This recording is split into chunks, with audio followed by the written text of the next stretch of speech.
दोस्तों, welcome to Khanna medical channel में आपका बहुत बहुत स्वागत है। आज बात करेंगे टाइफाइड के बारे में और जानेंगे इसे आसान भाषा में।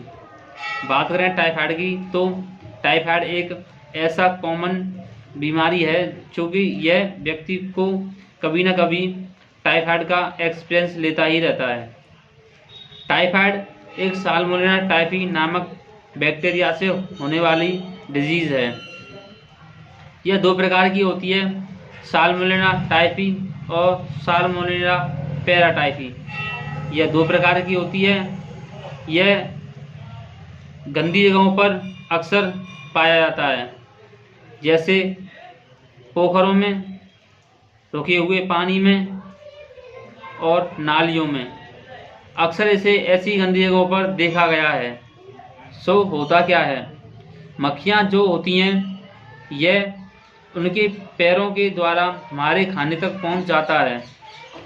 अगर कोई व्यक्ति टाइफाइड से पीड़ित है तो दूसरे व्यक्ति में चांस है कि यह हो सकता है।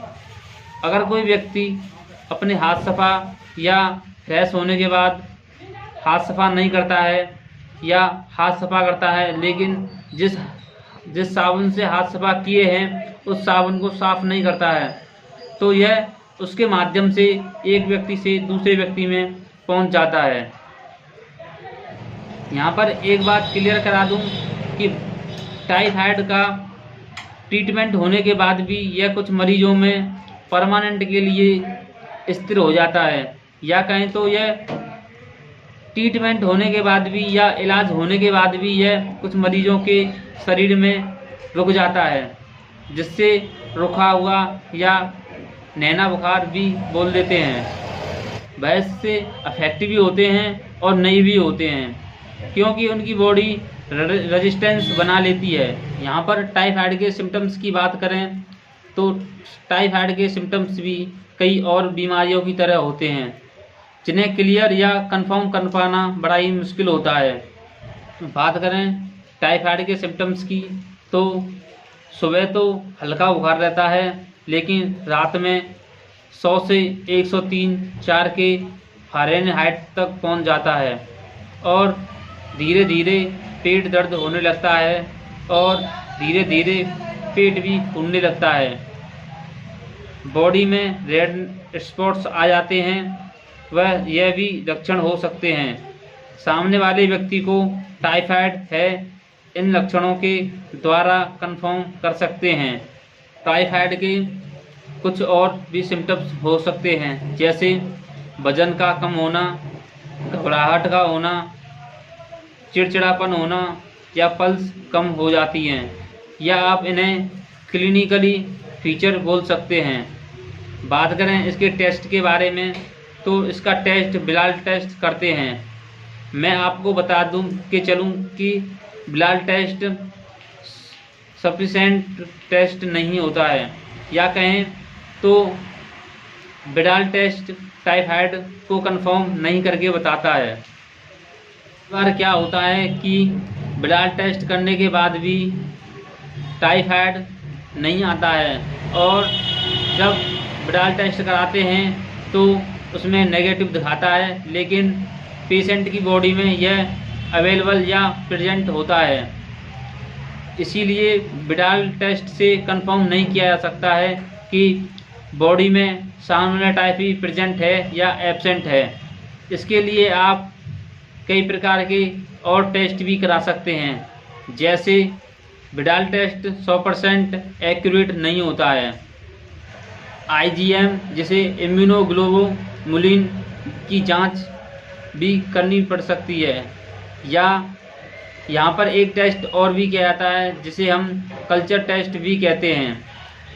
अगर आपके आसपास कल्चर टेस्ट की सुविधा है तो आप कल्चर टेस्ट भी करा लें। आप कल्चर टेस्ट तरह तरह के हो सकते हैं, जैसे blood culture test, stool culture test, urine culture test. सबके अलग अलग कल्चर टेस्ट होते हैं। बात करते हैं अगर सभी में टाइफाइड के लक्षण मिल रहे हैं तो क्या करें। अभी मैं आपको एक चीज़ और बता दूं दोस्तों, होता क्या है कि लोग टाइफाइड का इलाज हर कहीं पर कराने लग जाते हैं। कोई भी प्रैक्टिस करने वाला व्यक्ति टाइफाइड का इलाज करने लग जाता है। इस दौरान हो क्या गया है कि टाइफाइड नॉर्मली ठीक हो जाता है एंटीबायोटिक से, लेकिन आज की स्थिति ऐसी हो चुकी है कि यह हैवी एंटीबायोटिक से भी नहीं ठीक हो पाता है।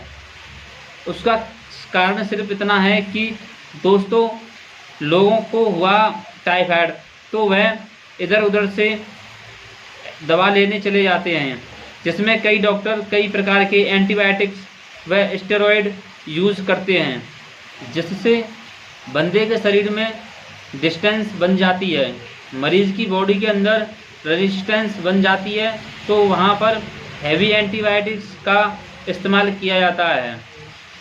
हम यहाँ पर हम समझ चुके हैं कि टाइफाइड बैक्टीरिया की वजह से होता है। इसके सिम्टम्स क्या होते हैं यह भी हमने आपको बता दिया है, और क्यों होता है यह भी आपको बता दिया है। इससे बचना कैसे है, बात करें इसके सावधानी के बारे में, तो आप साफ़ पानी पीजिए या गर्म पानी पीजिए, साफ़ खाना खाइए, ताज़ा खाना खाइए, या जिस व्यक्ति को टाइफाइड हुआ है उस व्यक्ति से दूर रहें, और उसके जितने यूज़ करने वाले इंस्ट्रूमेंट्स या कोई भी चीज़ है, जैसे टॉवल है या उसका रूम या रुमाल जैसी कुछ चीज़ें हैं, तो उनसे आप बच के रहें। और टाइफाइड के पेशेंट की कोई भी चीज़ यूज़ ना करें, और ख़ासकर उसके संपर्क में ना आएँ। अगर उसको खांसी है तो उससे बोलें कि वह अपने हाथ पर मुंह रखकर खांसे, जिससे होता क्या है कि बैक्टीरिया प्रवेश कर दूसरे व्यक्ति को भी रोगग्रस्त कर देते हैं। अगर किसी व्यक्ति को टाइफाइड हो गया है तो इसका ट्रीटमेंट कैसे करते हैं, तो बात करें इसके ट्रीटमेंट के बारे में। यह वीडियो आम आदमी के लिए नहीं है, यह सिर्फ मेडिकल स्टूडेंट के लिए है। इसे घर पर इस्तेमाल ना करें। टाइफाइड का ट्रीटमेंट तो बहुत आसान था, लेकिन लोगों ने एंटीबायोटिक दे के इसे बॉडी के अंदर रेजिस्टेंस बना दिया है। शुरू करते हैं टाइफाइड का ट्रीटमेंट। तो अगर ओरल दवा से टाइफाइड ठीक हो जाता है तो इससे अच्छी बात क्या हो सकती है। बात करें इसके ट्रीटमेंट के बारे में, तो आप सिप्रोफ्लॉक्सासिन 500 mg सुबह शाम 7 दिन के लिए दे सकते हैं। यह एक एडल्ट का डोज है, बच्चों में इसका डोज नहीं देना है, और इसका डोज प्रेगनेंसी में भी नहीं देना है। अगर इससे आराम नहीं मिलता है तो आप एजिथ्रोमाइसिन 500 mg का यूज़ एक टाइम या मॉर्निंग में या इवनिंग में इसका यूज़ कर सकते हैं। इसका यूज़ 5 से 7 दिन के लिए करना होता है। इसका यूज़ बच्चों में व प्रेगनेंसी दोनों में कर सकते हैं। अगर फिर भी ठीक नहीं होता है तो इसका यूज़ प्रेगनेंसी व बच्चों दोनों में कर सकते हैं। अगर इसके बाद भी पेशेंट ठीक नहीं होता है तो आप क्या कर सकते हैं, आप एजिथ्रोमाइसिन के प्रति अगर किसी को रेजिस्टेंस है तो आप स्पेक्जिम 200 mg दे सकते हैं, जिसे सुबह शाम एडल्ट्स के लिए दिया जाता है। यह बच्चों में भी दे सकते हैं, प्रेगनेंसी में भी दे सकते हैं, लेकिन इसके बाद भी आराम नहीं मिल रहा है। तो होता क्या है कि लोग इधर उधर से कई प्रकार के एंटीबायोटिक्स लेके खा लेते हैं, जिससे उनकी बॉडी में रेजिस्टेंस बन जाता है, पर आना पड़ता है इंजेक्टिबल पर, या कहें तो इंजेक्शन पर। आप इसका सेफ्ट्रोक्सोन 1 ग्राम इंजेक्शन यूज़ कर सकते हैं, जिसे सुबह शाम देना होता है।